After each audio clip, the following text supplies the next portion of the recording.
دووری نەمر.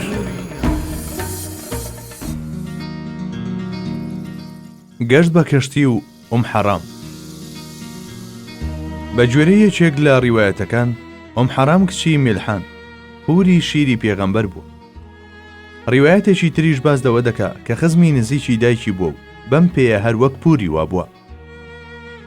جابۆیە پێغەمبەری خوا وەک بچێتە ماڵی خۆیانەوە ئاوا دەچوە ماڵیان و جار جارەیش دەوێ پشووی دەدا. جارێکیان کە بۆ پشودان تەشریفاتیان چوو بوونە ئەوێ بەدەم زەردەخەنەوە لە خەو هەڵسا. حەرام هۆکاری ئەم زەردەخەنەیەی پرسی: ئەی پێغەمبەری خوا، بۆچی زەردەخەنە گرتیتی؟ ئەویش فەرمووی: بینیم کەسانێک لە ئومەتەکەم هەر وەک پاشاکان بە سواری کەشتی دەچوون بۆ جیهاد. جاکە حەرام ئەمەی بیست یەکسەر وتی: دوعام بۆ ناکەی منیش لەوان بم؟ پێغەمبەریش درودی خوای لێ بێ فەرمووی: تۆ لەوانیت. اینجا پێغەمبەری خوا کەمێکی تر پشوویدا. ئەمجارەیشیان بەدەم زەردەخەنەوە خەبەری بووە و هەمان شتی بە حەرام وتەوە. ئەویش دووبارە داوای کردەوە: دوعام بۆ ناکەیت منیش لەوان بم؟ لە بەرامبەرم داواکاریەدا پێغەمبەری خوا پێی فەرموو: تۆ لە یەکەمینەکان دەبی. ساڵەکان یەک لە دوای یەک تێدەپەڕی. ئەوە بوو حەرام لەگەڵ عوبادەی کوڕی سامتی هاوسەریدا هاودەم لەگەڵ یەکەم کاروانی مسلماناندا بە سواری کەشتی بەرەو فەتحی قوبرس بەڕێکەوتن. بەڵام لەوێ حەرام لە وڵاخەکەی دەکەوێتە خوارەوە و گیان دەسپێرێت.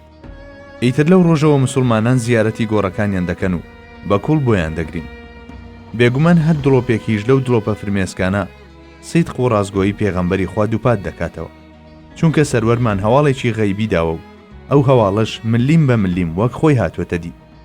قوبرس و مێژوەکەی هەروەها گڵکۆی ئەو هاوڵە بەڕێزانەش کە لەوێن بەڵگەیەکی بە درۆ نەخراوەی ئەو ڕازگۆیە.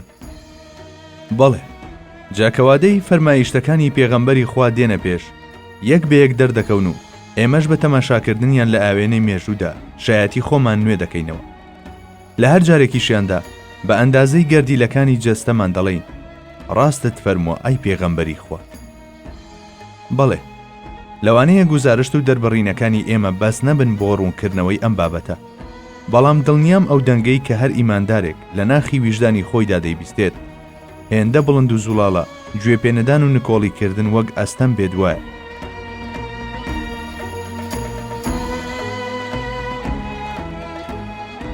بەنو قەنتوڕە.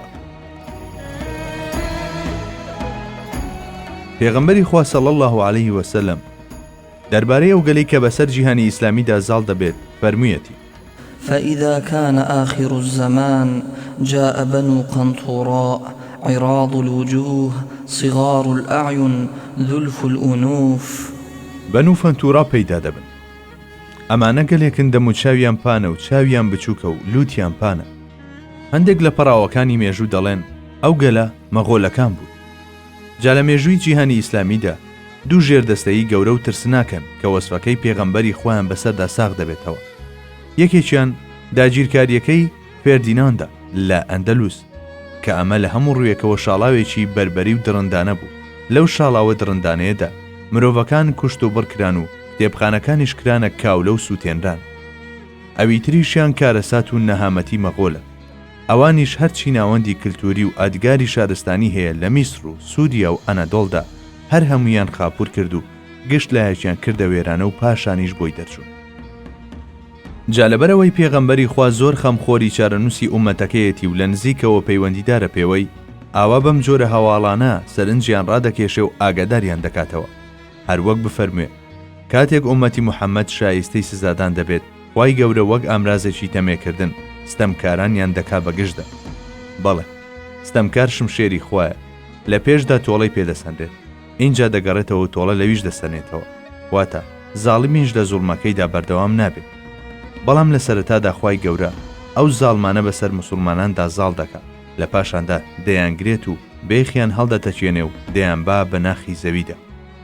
ئیتر بەم شێوەیە پێغەمبەری خوا کە نمونەی بەرجەستەبوونی شەفەقەتە هۆشیاری دەداتە ئومەتەکەی تا دووچاری ئەوها عاقیبەتێکی شەڕ نەبن و وێنەی ئەو بەڵاو موسیبەتانەشیان بۆ دەچێشێت کە بەسەریان دادێت، تا دوورە پەرێز بن لەو کردارانەی کە دەبنە مایەی کێشکردنی خەشم و تووڕەیی خوای گەورە. بەڵێ، هەواڵدانی ئەو سەروەرە لەو ڕووداوانەی کە 600 دوای خۆی هاتنەدی بە ئاشکرا ڕای دەگەێنێت کە ئەو پێغەمبەری خوایە.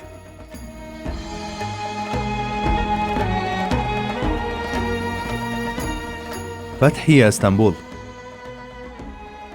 ئەستەمبول کە تا ئەو ڕۆژە بە قوستەنتەنیە ناو دەبرا فتح دەکرێت و دەکەوێتە دەستی مسلمانان. حاکم لە مستەدرەکەکەیدا ئەم هەواڵدەر ئاسایی پێغەمبەری خوا بەم جۆرە دەژێڕێتەوە: لتفتحن القسطنطينية فلنعم الأمير أميرها ولنعم الجيش ذلك الجيش. ئەلبەت ڕۆژێک دێت قوستەنتەنیە فتح دەکرێت. جا سەرکردەیە و فتحە چەندە سەرکردەیەکی چاکە و ئەو سوپایش کە فتحی دەکات چەندە سوپایەکی چاک و پەسەندە. خەریکە بڵین هەرچی سەرکردە مەزن و قارەمانە جیهانگیرەکانی مێژووی ئیسلامی هەیە هەر یەکە و لە سەردەمی خۆیدا، تەنانەت هەر لە سەردەمی ئەسحابی کیرامەوە ڕزای خوای لێبێ لە پێناو بوونە هۆکاری بەدیهاتنی ئەو مژدە پیرۆزەدا چەندین جار تا ئەستەمبول هاتوون و گەڕاونەتەوە. حەزرەتی ئەبوو ئەیوبی ئەنساریش کە وەک گەوهەرێکی گرانبەها بە سنگی ئەو شارەدا هەڵواسراوە یەکێکە لەوانە.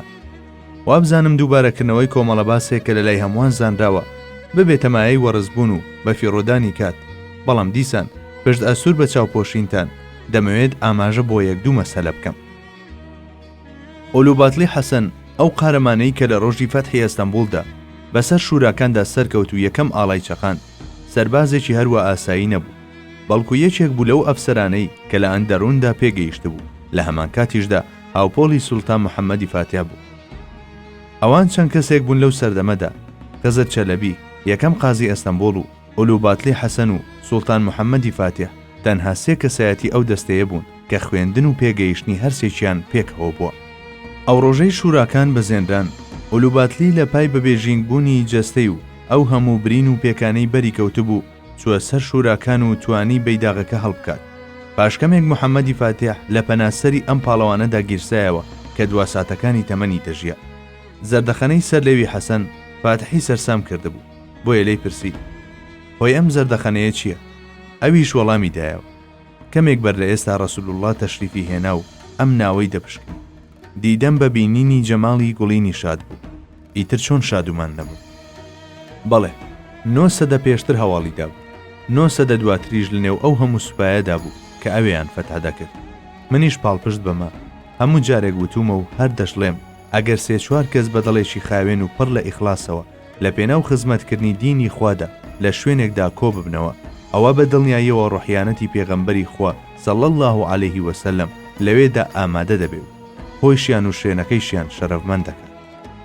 جا هەروەک چۆن فەتحی ئەستەمبول بە وێنەی شایەتیەکانی تری سیدقی ڕەسوول دەبێتە بەڵگەیەکی تر لە بەڵگەکانی ڕازگۆیی پێغەمبەری خوا، هەر بەو جۆرە ئەبوو ئەیوبی ئەنساریش شاهێدێکی بەڵگەنەویستی تریەم شایەتیە. جاخۆ حەزرەتی ئەبوو ئەیوب لە پێشەنگی ئەوانەوە بوو کە مزگەێنی ئەو فەتحیان بیست بوو. ئیتر لەبەر ئەمە بوو کە لە مەدینەی منەوەرەوە کەوتبوو ڕێو وەسیەتی کردبوو کە لە ئەستەمبول ئەسپەردەی خاک بکرێت. داهاتووی دوور وەهن، خۆشەویستی دنیا و ترس لە مردن. پێغەمبەری خوا صلی الله علیه وسلم هەواڵی ئەو ڕووداوانەشی پێڕاگەیاندوین کە لە ڕۆژگاری ئەمڕۆمانەوە زۆر نزیکن. یەک لەوانە: يوشك الأمم أن تداعى عليكم كما تداعى الأكلة إلى قصعتها. فقال قائل: ومن قلة نحن يومئذ؟ قال: بل أنتم يومئذ كثير ولكنكم غثاء كغثاء السيل، ولينزعن الله من صدور عدوكم المهابة منكم، وليقذفن الله في قلوبكم الوهن. فقال قائل: يا رسول الله وما الوهن؟ قال: حب الدنيا وكراهية الموت. هەروەک چۆن ئومەتەکان گەلەکان مرۆڤەکان یەکتری داعوەت دەکەن بۆ سەر سفرە، ئاواژ یەکتری داعوەت دەکەن بۆ سەر ئێوە و دەدەن بەسەرتاندا. یەکێک پرسی: جا ئایا لەبەر ئەوەیە کە ئێمە کەمین؟ پێغەمبەری خۆش لە وەڵامدا فەرمووی: نەخێر بە پێچەوانەوە، ئێوە ئەو ڕۆژە زۆرن، بەڵام هەروەک کەف و شەخەڵێکن کە لافا و ڕای دەماڵێ. خوای گەورە ترس و سامی ئێوە لە سنگی دژمنانتاندا دەردەهێنێ و وەهنیش دەخاتە دڵی ئێوەوە. دیسان یەکێکی تر پرسی: ئەی پێغەمبەری خوا، وەهن چییە؟ پێغەمبەری خوش فەرمووی: خۆشویستنی دنیا و ڕقبوونەوە لە مردن. لە یەکەم ڕوانیندا بۆ ئەو بڕگانەی سەرەوە ئەم واتایانە حاڵی دەبێت. ڕۆژێک دێت گەل و نەتەوەکان بە کۆمەڵ دەدەن بە سەرماندا، وەک ئەوەی لەسەر سفرە خواردن دابەش بکەن، ئاوها سامانە زەمینی و ژێرزەمینیەکانمان لە نێوان خۆیاندا دابەش دەکەن. بەڵێ، دەست دەگرن بەسەر هەموو سامان و سەرچاوەکانماندا، لەسەر زەوی بێدیان ژێر زەوی، هەر بە بەرچاوی خۆشمانەوە وەک بڵێ سفرەکانمان دەپێچنەوە و لوشی دەدا. بەڵێ، خۆمان پاروەکەیان بۆ ئامادە دەکەین و پاشان دەیخەینە بەردەمیان، ئەوانیش بە ئیشتیهایەکەوە کە تێربوون نازانێت چڵێسانە هەموو ئەو شتانە قوت دەدەن کە دەخرێنە بەردەمیان. هەموو ئەمانە لە پایچی ئاخر چونکە ئەو کات ئێمە چیتر درەختێکی ڕەگدا کوتاو نین و بووینەتە ئەو خۆڵ و خاشاکەی کە سێڵاو ڕای دەماڵێت. بەڵێ، لە بەرامبەر ئەو یەکتر خۆری و لە یەکتر خوێندنەی کە دەرەنجامی جیاوازی میزاج و مەشرەب و حیزب و بیر و ڕاکانمانەوە سەریان هەڵداوە، ئەوان لە دەوروبەری بەرژەوەندیە نزمە دینیایەکان کۆبوونەوە و ئێمەیان خستە ژێڕکەفی خۆیان. لە پێشدا ئەوان لە ئێمە دەترسان، چونکە ئێمە هێندەی هەڵهاتنی ئەوان لە مردن بەرەو ڕووی دەچوین و دنیامان بەکەم دەزانی. ئەی ئێستا، هەڵبەتە ئێستا ئێمە لە مردن ڕادەکەین و لەوانیش زیاتر دنیامان خۆش دەوێت. ئیتر ئەوانیش ئەم لاوازیی ئێمەیان خۆستوەتەوە و لە هەستیارترین جێگەمان دەدەن. جا ئەگەر کەمێک چرتر بیرکردنەوەمان ئاراستی ئەم فەرمودەیە بکەین کە لە یەکەم ڕوانیندا وا دێنێت بە خەیاڵی مرۆڤدا کە مەبەستی شاڵاوی خاچپەرستان بێت، ئەوە بۆمان دەردەکەوێت کە بە ئاشکرا ئاماژەش دەکات بە کۆمەڵە ڕووداوێک کە لە مێژووکی زۆر نزیکتردا ڕوویان داوە.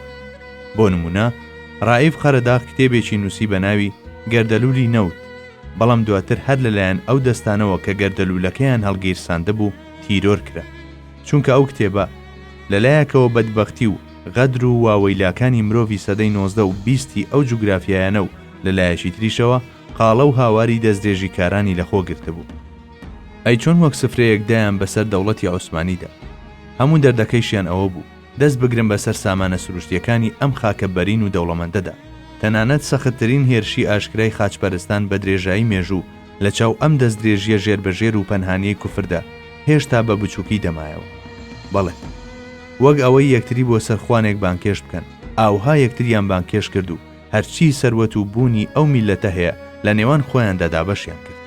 ئەو زەهنیەتەی کە چرخی خیانەتی لەو سەردەمەدا دەچەرخان، حەزرەتی عوسمان و حەزرەتی عەلی ڕەزای خوای لێبێ لە پشتەوە پێکا و عەسری سەعادەتی بە خوێن سوور کرد. جا هەر نەوەکانی ئەوانیش بوون کە لە پشتەوە خەنجەریان لە ئالی عوسماندا و جیهانی ئیسلامیان بێسەر کرد. ئیتر بەو جۆرە وەک ئەوەی بەرەو سفرەیەکی ڕازاوی ئامادەکرا و ڕابکەن، ئاوەها دابارینە سەرمە. جا هەر وەک محەممەد عاکیف دەڵێت، چێیان هیندی و چێیان گۆشتخۆر، چێیان نازانم چ بەڵایەک بوو، ئیدی هەموو ئەمانە خڕبوونەوە و دەوڵەتی عوسمانیان بەتاڵان بن. لە ڕابردوودا هێرشبەران بە زیهنەتێکی دیاریکراوە هێرشیان دەکردە سەرمە. ئەمەش لە هێرشی ئەوروپای دەمارگیردا خۆی دەبینەوە. ئەو داماوە چاواشەکراوانە بە عەقڵی خۆیان بۆ ڕزگارکردنی گۆڕی حەزرەتی مەریەم دەهات. هەڵبەتە نەیان دەزانی کە حەزرەتی مەریەم عەلەیهی سەلام لە دیدی ئێمەدا زۆر فەزیلەتدارتر و پایە بڵندترە لەوەی ئەوان باوەڕیان پێێتی. ئاخر ئێمە باوەڕمان وا بوو کە ئەو لە بەهەشدا دەبێتە خێزانی سەروەرمان و بەو چاوەوە تەماشامان دەکرد کە دایکی ئیماندارانە. خۆ ئەگەر حەزرەتی مەریەم لە ژیاندا بووایە، ئەوە لە بەرامبەر بیر و باوەڕی باتڵ و بەژموردەی ئەواندا کە ئەویشی بێزار و ناڕەحەت دەکرد دەبووینە پارێزگاری ڕاستەقینەی حەقیقەتەکەی. ئەوەی مەبەستمە بڵێم ئەوەیە کە شاڵاوی خاچپەرستان بەرهەمی ئەو زیهنەتە نابوتە نییە کە پێغەمبەری خوا ئاماژەی پێدا بوو لەو فەرمودەیەدا کە کردبوومانە بنەڕەتی باسەکەمان، بەڵکو مەبەستی ئەو ڕێکەوتنە ترسناکەی کوفرە کە لە ڕابردوویەکی نزیکدا بە هەموو سام و بیمێکەوە بینیمان و تا ئێستاش هەر دەیبینین. بەڵێ، تا ئەم ساتەیش جیهانی ئیسلامی سفرەیەکی کراوەیە بەڕوویاندا و نەیتوانیوە لەو حاڵەتەی دەربازی ببێت. جا هەروەک بینیتان ئەو ڕووداوانەی 14 سەدە لەمە و پێشەواڵیان درابوو، ئەمڕۆ وشە بە وشەیان هاتوونەتە دی و بوونەتە بەشێک لە واقعی حاڵ. نوری نەمر